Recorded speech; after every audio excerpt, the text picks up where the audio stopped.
Hello दोस्तों, स्वागत है आपका हमारे YouTube channel toppers club IAS academy में। मैं मुकेश आज आप लोगों के साथ डिस्कस करूंगा building material and construction subject से कुछ इंपॉर्टेंट एमसीक्यूज जो आपके आने वाले किसी भी जेई एग्जाम, एई एग्जाम और अदर कॉम्पिटिटिव एग्जाम जो आपके टेक्निकल फील्ड में होते हैं, जो कि आपके किसी भी जूनियर इंजीनियर या फिर असिस्टेंट इंजीनियर या फिर पॉलिटेक्निक लेक्चरर, इन सब एग्जाम में बेनिफिशियल होने वाले हैं। ये सारे क्वेश्चन आपके प्रीवियस ईयर में आए हुए क्वेश्चन हैं जो बहुत ही इंपॉर्टेंट है, रिपीटेड क्वेश्चन है, बार बार पूछे जाते हैं। इसलिए इन क्वेश्चंस को आपको अच्छे से देखना है और हमारे साथ सेशन में जुड़े रहना है, ठीक है। तो आइए शुरू करते हैं।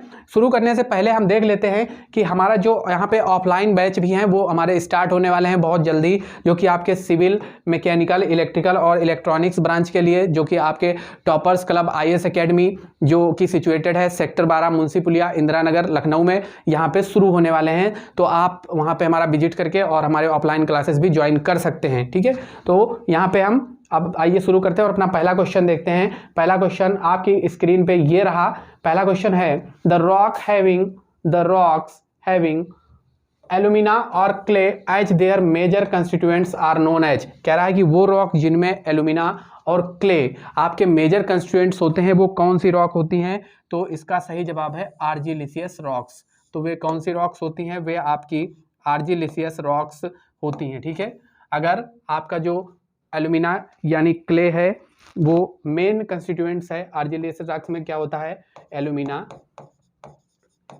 प्लस क्ले, ये आकार आपका मेन कंस्टिट्यूएंट्स है। तो आपकी वह क्ले आपकी आर्जिलिसियस रॉक्स कहलाएगी। वो रॉक आपकी क्या कहलाएगी? आर्जिलिसियस रॉक्स कहलाएगी। अगर यहाँ पे हम सिलिसियस रॉक की बात करें तो जो सिलिसियस रॉक होती है इसका जो मेन कंस्टिट्यूएंट होता है सैंड या फिर सिलिका। सैंड या फिर सिलिका, सिलिका को किससे लिखते हैं? SiO2 से, SiO2 से, सैंड या फिर सिलिका SiO2। और इसके अगर एग्जाम्पल की बात करें तो क्वार्टजाइट और ग्रेनाइट, इसके एग्जाम्पल क्या हो जाएंगे? क्वार्टजाइट और ग्रेनाइट, ठीक है। क्वार्टजाइट और ग्रेनाइट आपके सिलिसियस रॉक के एग्जाम्पल हो जाएंगे। आर्जिलिसियस रॉक की अगर हम एग्जाम्पल की बात करेंगे तो स्लेट और लेटेराइट क्या हो जाएंगे? Slate and laterite. Slate and laterite आपके एग्जाम्पल हो जाएंगे आर्जिलिसियस रॉक के, ठीक है। अगर हम बात करते थे यहाँ पे कैल्केरियस रॉक या फिर कैल्केरियस रॉक की अगर हम बात करें तो इसका जो मेन कंस्टिट्यूएंट्स होता है वो लाइम होता है।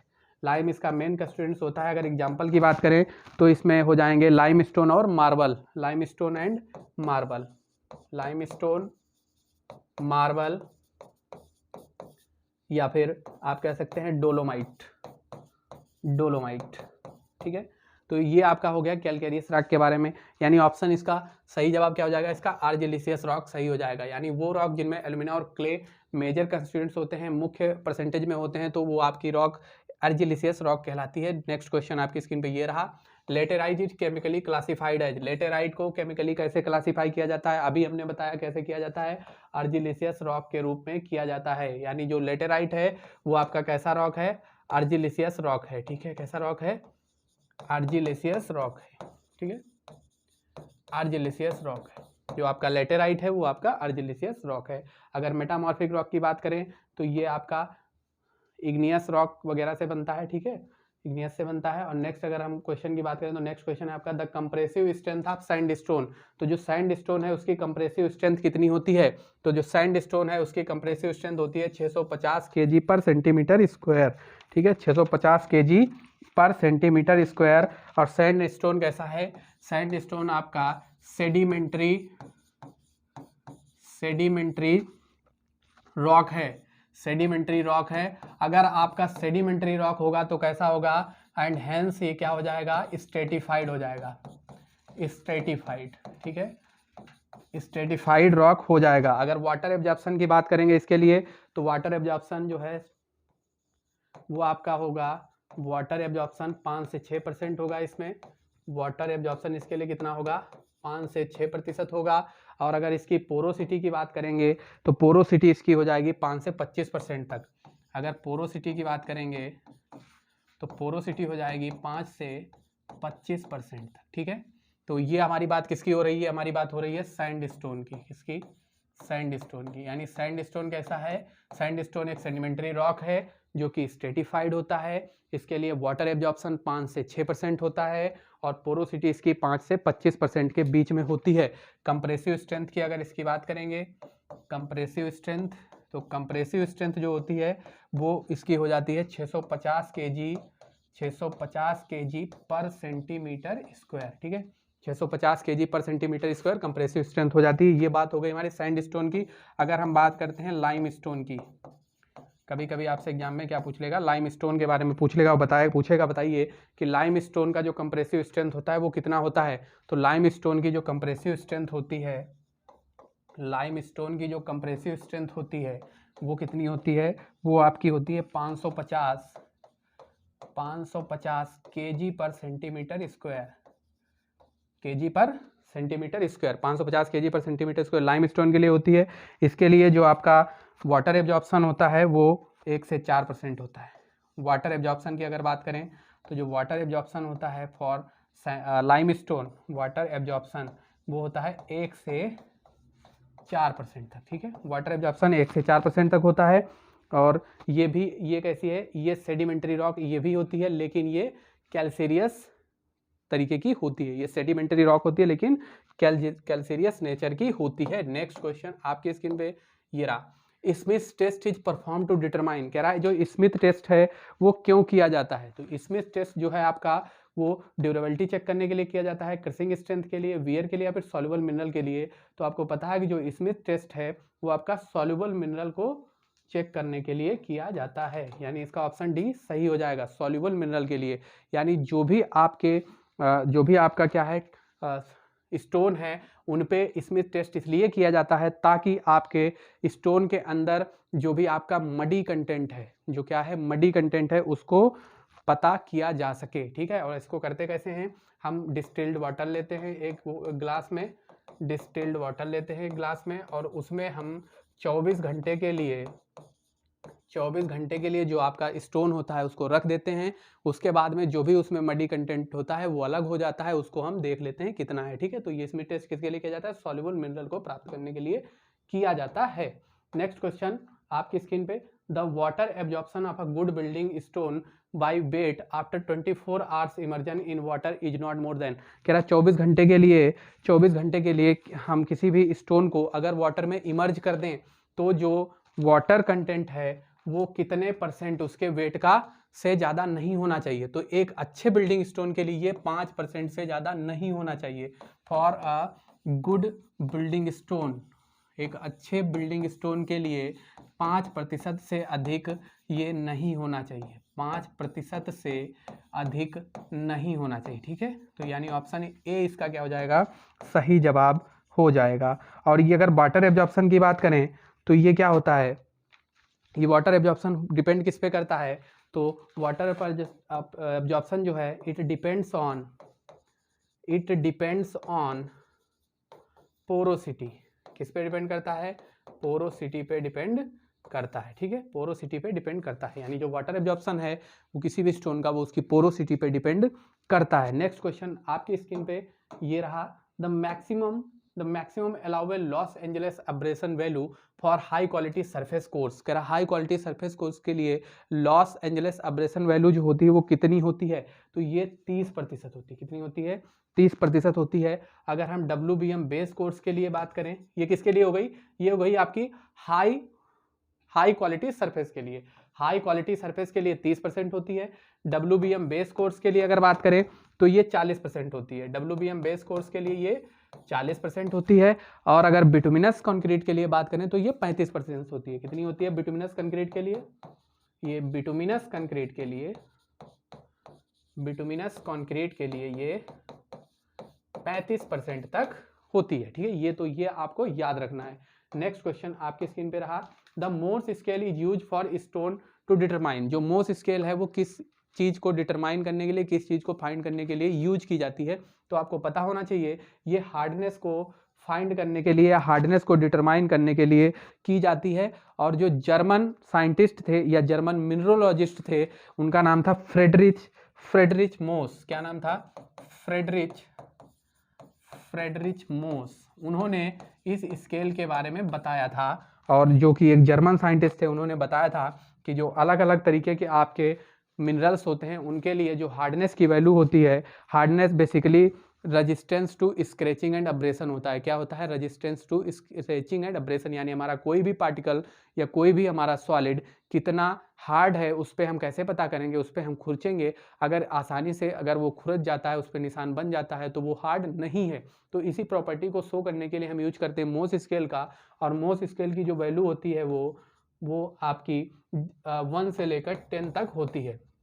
1 से लेकर 10 तक होती है। इधर हमारे कुछ मिनरल्स हैं और इधर उनकी दी गई है मोस स्केल पे वैल्यू, ठीक है, मोस स्केल पे वैल्यू। तो इसको आपको याद रखना है। अगर हम बात करें कि सबसे कम किसके लिए होता है, तो ये जो हार्डनेस सबसे कम होती है वो टाल्क के लिए होती है। किसके लिए?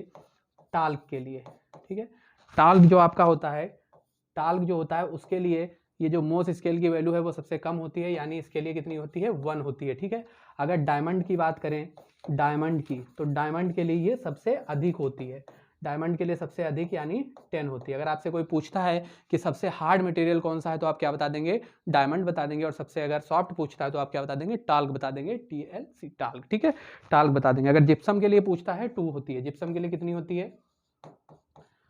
जिप्सम के लिए ये 2 होती है, ठीक है। ऐसे ही अगर आपसे पूछता है कि क्वार्ट्ज के लिए कितनी होती है? 7 होती है। आपसे कई बार एग्जाम में पूछा गया है कि क्वार्ट्ज और टोपाज का बताइए। किसका? क्वार्ट्ज, क्वार्ट्ज और टोपाज। तो क्वार्ट्ज और टोपाज के लिए, क्वार्ट्ज के लिए 7 होती है और टोपाज के लिए 8 होती है, ठीक है। ये आप याद रखेंगे। 10 होती है डायमंड के लिए, सबसे अधिक होती है। अगर आपसे पूछता है क्वेश्चन में, एग्जाम में, कि बताइए कि सबसे ज़्यादा जो मोस स्केल की वैल्यू होती है वो किसके लिए होती है, तो आप बता देंगे डायमंड के लिए होती है, ठीक है। नेक्स्ट क्वेश्चन आपकी स्क्रीन पे ये रहा। Most of the stones possesses the specific gravity in the range. आप कह रहा है जो मैक्सिमम स्टोन होते हैं उनकी जो स्पेसिफिक ग्रेविटी रहती है तो वो कितने रहती है? तो स्पेसिफिक ग्रेविटी आपको पता है, इसको हम रिलेटिव डेंसिटी भी बोलते हैं। क्या बोलते हैं? रिलेटिव डेंसिटी भी इसको हम बोलते हैं। और इसकी जो वैल्यू रहती है वो 2.4 से लेकर 2.8 के बीच में रहती है। जनरली सभी जो स्टोन्स हैं उनके लिए 2.4 से लेकर 2.8 के बीच में रहती है। अगर हम सैंड स्टोन की बात करते हैं तो सैंड स्टोन के लिए ये बेसिकली 2.6 रहती है। सैंड स्टोन के लिए स्पेसिफिक ग्रेविटी की वैल्यू क्या रहती है? 2.6 रहती है, ठीक है। और स्पेसिफिक ग्रेविटी होती क्या है? तो स्पेसिफिक ग्रेविटी आपका रेशियो होती है किसी भी स्टोन के वेट का। क्या होता है? It is the ratio of weight of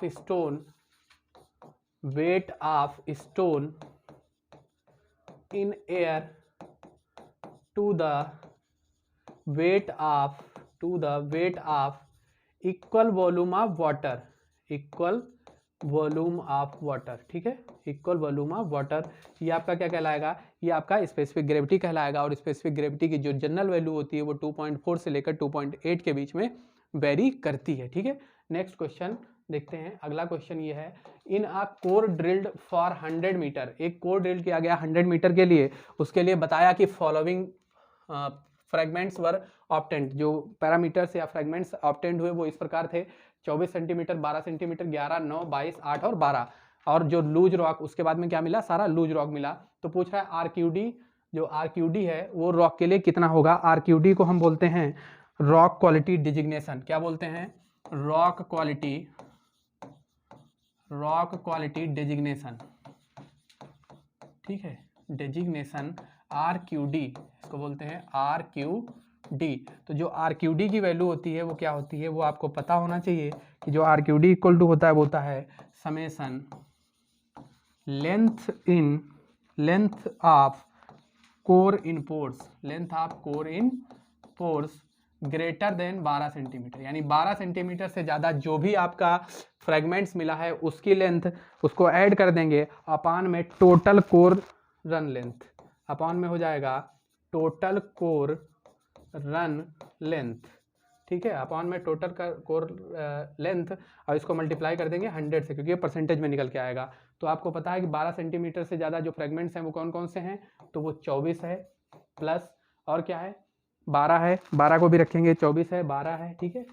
12 से कम वालों को नहीं रखेंगे, 11 को नहीं रखेंगे, कि रखेंगे 11 को भी, 11 को भी रखेंगे क्योंकि यहाँ फार्मूले में होता है 10 सेंटीमीटर, ठीक है। 10 सेंटीमीटर से ज़्यादा जो भी होते हैं वो नहीं लिए जाते हैं। 10 सेंटीमीटर से कम वाले जो भी आपके फ्रेगमेंट्स होते हैं, जो भी आपके पार्टिकल्स होते हैं, उनको नहीं लिया जाता है। तो 10 से ज़्यादा जो भी होंगे उनको सबको लेंगे। 24 लेंगे, 12 लेंगे, 11 लेंगे, 9 नहीं लेंगे, 22 लेंगे, प्लस 8 नहीं लेंगे, 12 लेंगे, ठीक है। इसको ऐसे करके और इसको डिवाइड कितने से कर देंगे, टोटल कितना था 100 मीटर था, ठीक है। टोटल 100 था, गुना इसको किससे कर देंगे 100 से, तो 100 से ये 100 कट जाएगा और इसका जो जवाब आ जाएगा वो हो जाएगा 81%, ठीक है। कितना आ जाएगा 81%, यानी ऑप्शन बी इसका क्या हो जाएगा, सही जवाब हो जाएगा। और जो 81% आएगा इसका मतलब ये कैसी वैल्यू आएगी, ये एक्सीलेंट वैल्यू आएगी, यानी जो रॉक क्वालिटी डिजिग्नेशन है वो कैसा आएगा, एक्सीलेंट आएगा, ठीक है। नेक्स्ट क्वेश्चन आपकी स्क्रीन पे ये रहा, कह रहा है the maximum permissible wear in stones for road work.